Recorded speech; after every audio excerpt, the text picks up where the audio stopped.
Chers téléspectateurs, bonsoir et bienvenue dans le journal sur TV+ Madagascar en ce début de mois d'août, le samedi 2 août 2025. Voici donc les titres de nos journaux de ce soir. Le système électoral malagasy est en pleine réforme. Le Comité pour la sauvegarde de l'intégrité, le CSI, propose des solutions pour mettre fin à l'impunité liée aux fraudes électorales, notamment l'achat de voix.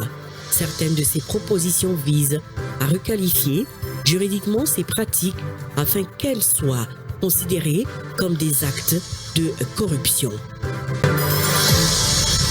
Le respect des normes professionnelles, de l'éthique et de la déontologie représente l'outil le plus efficace pour les journalistes afin de se prémunir contre les menaces et les pressions et pour garantir la qualité de leur travail sur le terrain, d'après l'Ordre des journalistes de Madagascar. L'OJM a publié hier un communiqué en réaction à l'incident survenu au Sénat lors d'un point de presse en présence du président de cette institution. Au total, 78 tortues radiées et 10 lémuriens ont été interceptés par la gendarmerie nationale acheminés à bord d'un bajaj au niveau du quai Orange à Mahajang dans la nuit du jeudi 31 juillet. 2 individus ont été arrêtés en flagrant délit de transport de ces espèces protégées. Selon les premières enquêtes, les animaux étaient destinés à être exportés clandestinement vers la Tanzanie. Rubrique sport, l'équipe des Barrières a besoin de soutien sous toutes ses formes avant d'aborder le CHAN 2025 prévu du 2 au 30 août. En général, ce n'est qu'après une victoire ou un trophée que les officiels et les autorités se manifestent, a déploré le président de CFEM, Association des clubs de football élite de Madagascar, soulignant que c'est souvent à ce moment-là que des appels enthousiastes sont lancés pour motiver les joueurs. Tout de suite, les détails. Le système électoral malagasy est en pleine réforme.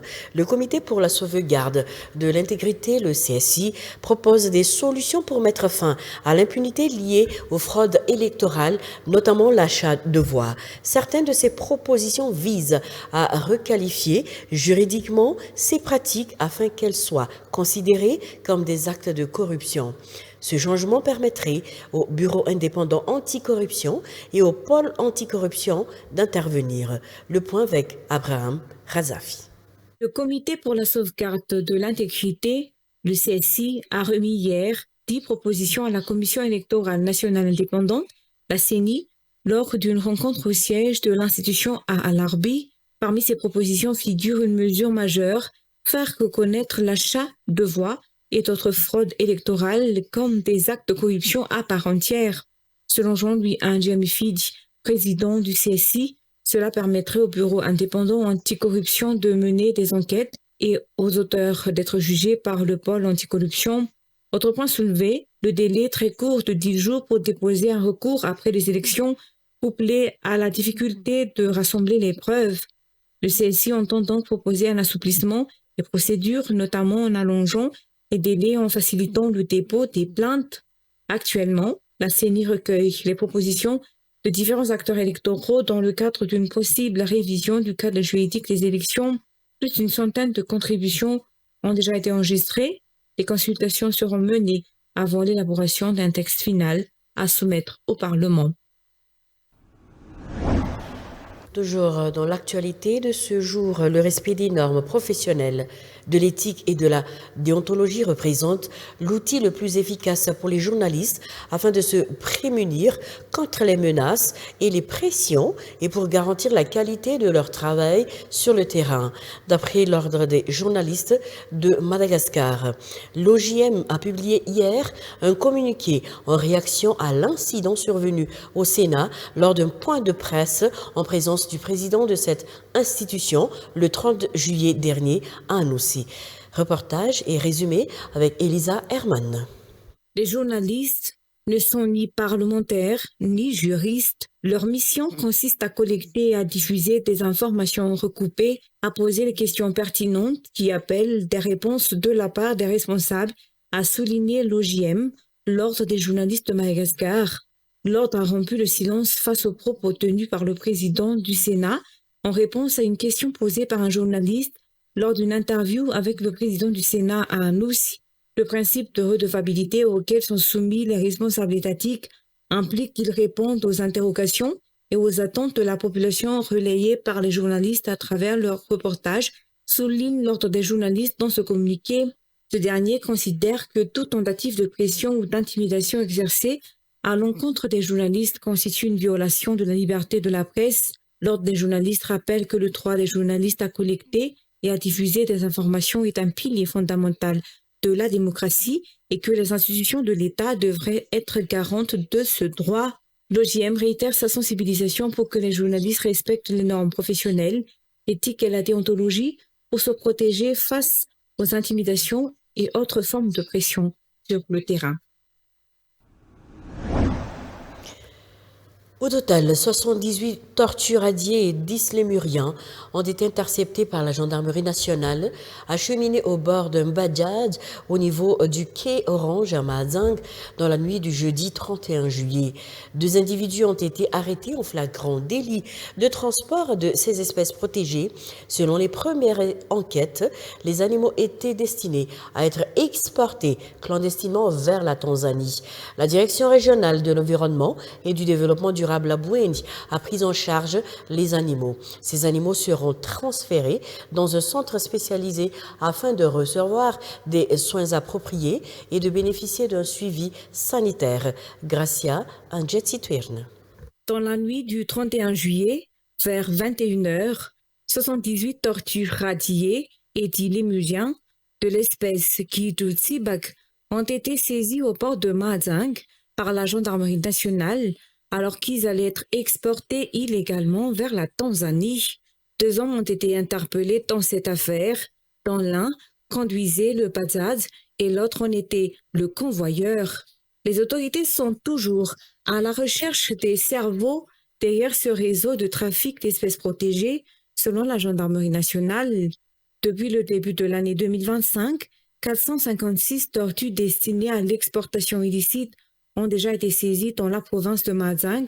Selon les chiffres des 3 premiers mois, le ministère de l'Environnement alerte que toutes les espèces interceptées sont menacées d'extinction. Un contrôle vétérinaire sera réalisé avant la réintroduction des animaux dans leur habitat naturel, a indiqué la Direction régionale de l'environnement et du développement durable de Bouéni-Pittsburgh. La gendarmerie nationale collabore étroitement avec les officiers du police judiciaire au ministère de l'Environnement et du Développement durable pour poursuivre l'enquête et interpeller tous les responsables impliqués dans ce trafic. Et la gendarmerie malagasy élargit sa coopération internationale dans le cadre de programmes de formation des officiers stagiaires. Madagascar reçoit également des stagiaires étrangers dont la majorité proviennent des pays africains. Quant aux sortants de la dernière promotion de l'école supérieure de la gendarmerie de Muramang, 4 stagiaires sont issus du Togo et 1 des Comores. Reportage Elisa Herman et images Eric Renefson. Madagascar renforce sa coopération avec les autres pays, notamment dans le cadre de la formation des officiers de gendarmerie. En effet, 5 officiers étrangers issus du Togo et des Comores viennent d'achever leur formation auprès de l'ESGN, École supérieure de la gendarmerie nationale, marquant une étape importante dans le développement des relations bilatérales en matière de défense et de sécurité. La majorité des stagiaires étrangers accueillis par Madagascar proviennent de pays africains tels que le Sénégal, le Nigeria, le Togo, les Comores, le Mali ou encore le Gabon. Ces pays collaborent activement avec la gendarmerie nationale malagasy dans le cadre de programmes de formation conjointe. Pour cette dernière promotion de l'ESGN, 4 des officiers stagiaires sont togolais et un comorien. Tous avaient préalablement suivi une formation militaire de 3 ans dans leurs académies respectives avant de rejoindre Madagascar pour se spécialiser. Les officiers étrangers sont notamment été intégrés au cours d'application des officiers ou CAO, une formation avancée dispensée par le SGN qui prépare les stagiaires à assumer pleinement leurs responsabilités d'encadrement et de commandement au sein de leurs institutions.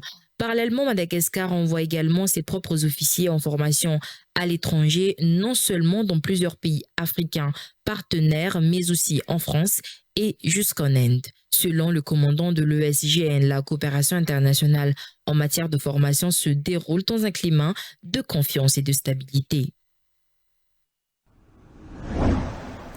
Autre sujet, face au nombre important d'enfants qui n'ont pas encore d'acte de naissance à Madagascar, la commune d'Ambumangakil prévoit la réalisation d'une opération de délivrance de ce document officiel qui prouve la naissance d'une personne.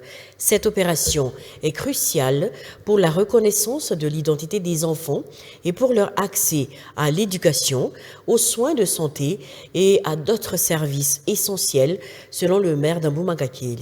Voici donc le reportage de Mikarande Mollaz et Arfidi Rakutmanal. Plusieurs milliers de personnes ne disposent pas encore d'acte d'état civil à Madagascar. Au moment des naissances, certains parents ne réalisent pas qu'il faut enregistrer leurs enfants, certains enfants étant nés en dehors des formations sanitaires. Dans la plupart des cas, les parents ne respectent pas le délai de 12 jours prescrit par la loi pour déclarer leur naissance. Dépassé ce délai, ils doivent avoir une décision du tribunal pour attribuer une date de naissance à leur enfant. D'un autre côté, certains parents, surtout ceux qui sont dans une situation précaire, n'osent pas s'aventurer dans les bureaux administratifs pour s'occuper des paperasses. Pour rendre service à sa population, la commune d'Ambumangakil lancera une opération de délivrance d'actes d'état civil, une initiative cruciale permettant de garantir le respect des droits fondamentaux des enfants et pour assurer leur reconnaissance en tant que citoyens. Les 18 Fouktans composant la commune d'Ambumangakil bénéficieront tous de cette initiative, selon le maire, le docteur Andien Arsan Arnienne Olivier. La société civile reste mobilisée pour l'adoption du projet de loi relatif à la législation de l'interruption thérapeutique de grossesse. 11 députés se déclarent prêts à rouvrir les discussions autour de ce sujet à l'Assemblée nationale. Le ministre de la Justice campe sur sa position de refus, justifiée par des arguments religieux. Il a encore confirmé lors du Conseil des droits de l'homme à Genève début juillet. Malgré la position du gouvernement, la société civile se dresse pour protéger les droits des femmes et ceux des médecins, selon le mouvement Nifnakang. Elisa Herman et Eric Ranefson. Le projet de loi portant sur la législation de l'ITG et interruption thérapeutique de grossesse, proposé par l'ancien député Masgoula Mali, reste pour l'instant sans suite au niveau de l'Assemblée nationale. Le ministre de la Justice reste ferme sur son opposition pour des motifs religieux et en raison d'une contradiction avec les valeurs traditionnelles malagasy. La société civile reste engagée sur ce dossier et continue de lutter pour les droits des femmes et des médecins qui sont également concernés. Environ 75 000 femmes procèdent chaque année à une interruption de grossesse sous toutes ses formes, dont certaines y laissent la vie chaque jour, faute de protection sanitaire. Actuellement, 11 députés sont désormais prêts à relancer le débat sur ce projet de loi à l'Assemblée nationale, selon les informations. Une table ronde a été organisée avec plusieurs parties prenantes pour débattre de l'ITG et formuler des recommandations sur la loi sur l'inceste. Rubrique sport, football, l'équipe des Barilla a besoin de soutien sous toutes ses formes avant d'aborder le Tchad 2025 prévu du 2 au 30 août. En général, ce n'est qu'après une victoire ou un trophée que les officiels et les autorités se manifestent, a déploré le président du CFM, l'association des clubs de football élite de Madagascar, soulignant que c'est souvent à ce moment-là que des appels enthousiastes sont lancés pour motiver les joueurs. Par ailleurs, la liste des joueurs sélectionnés pour le Tchad a déjà été transmise à la CAF la semaine dernière. Toutefois, elle n'a pas encore rendu publiquement, probablement afin d'éviter des polémiques sur les réseaux sociaux, a-t-il précisé. Précision avec Romy Armananifit à Djemanazar. Soutenir les joueurs de l'équipe nationale à tous les niveaux est une condition essentielle pour espérer des résultats positifs. C'est dans cet esprit que le CFM, l'association des clubs de football d'élite de Madagascar, a décidé de rendre visite à la sélection malagasy actuellement en préparation pour le championnat d'Afrique des Nations au Chan 2025, prévu se tenir du 2 au 30 août en Tanzanie. Cette compétition continentale constitue un rendez-vous majeur pour le football malagasy. À cette occasion, le CFM a apporté son soutien moral à l'équipe et a formulé ses bénédictions afin de renforcer l'état d'esprit des joueurs.